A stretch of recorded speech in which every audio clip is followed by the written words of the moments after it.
voto joven. Esta semana se conoció el dictamen del procurador Jorge Barraguirre por la positiva, a partir de un planteo que hicieron dos diputados provinciales, Giustiniani y Donet, hace ya un tiempo de esto, y una resolución que se habían adoptado ya la semana pasada y que se esperó un poquito para darlas a conocer, tanto el dictamen del procurador como la resolución del Tribunal Electoral.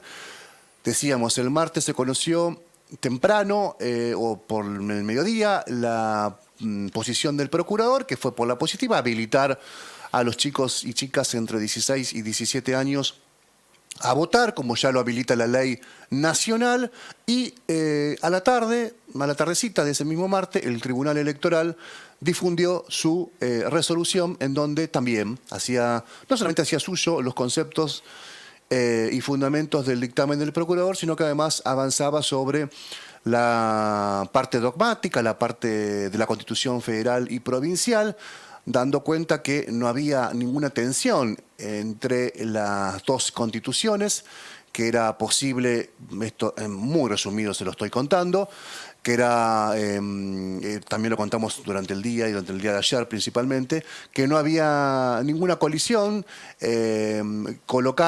ampliar este derecho a los chicos santafesinos cuando hay una ley vigente a nivel federal, y por lo tanto no suponía alterar ninguna situación que en otras provincias ya se viene aplicando y que a nivel nacional el Congreso de la Nación también lo había aprobado.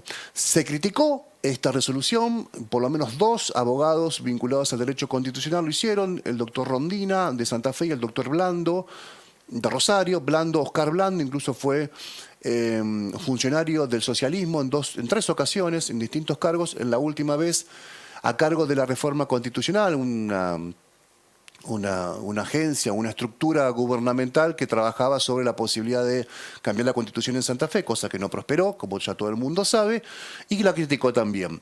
Criticando principalmente un aspecto, el aspecto de si un tribunal, un órgano administrativo, yo creo que se le bajó mucho el precio en decir así, denominarlo así al Tribunal Electoral, si un órgano administrativo podía decidir sobre podía estar encima de una ley, si no representaba hacer las cosas bien, entre comillas, presentar un proyecto de ley que sea aprobado por la legislatura y tener un plafón mucho más potente en términos políticos. Rebeta, el ministro de la Corte y además el presidente de la Corte, además presidente del Tribunal Electoral, bueno, en las últimas horas salió a explicar esto, dijo que justamente esto, que por supuesto el Tribunal Electoral puede avanzar sobre resoluciones de este tipo, que está mal comparar o abrir la puerta, algunos lo hicieron, diciendo esto. Ahora se podrá, con una resolución administrativa del tribunal, así como se habilita el voto joven, se puede habilitar también la reelección del gobernador, por ejemplo. Pero claro, estamos hablando de una parte de la Constitución que habla del poder, y otra parte de la Constitución habla de lo dogmático. Ahí en la primera parte están contenidos todos los derechos, así lo explicábamos.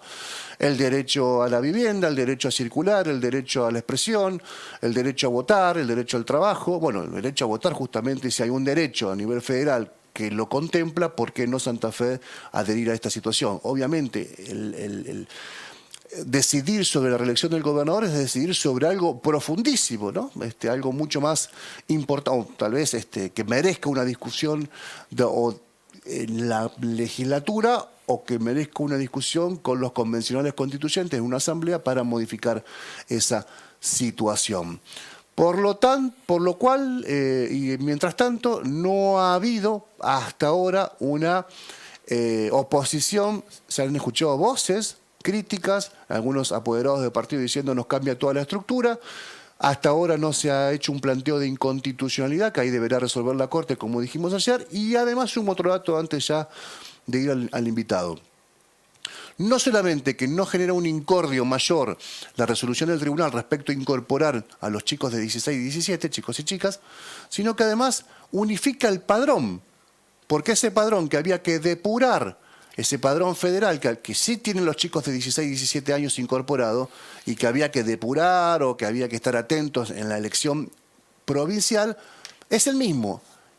Y todavía más ventajas, que aquel que va a votar a una escuela por una elección nacional, a una escuela, a un establecimiento por una elección nacional, podrá hacerlo también en el mismo lugar por la provincial. Si bien las elecciones van a ser, todavía los cronogramas están... Desglosados. ¿Cómo? Desglosados. Desglosados, me apunta acá el doctor Cáceres. Esto, bueno, genera simplifica por lo menos la logística del proceso electoral, tanto federal como provincial.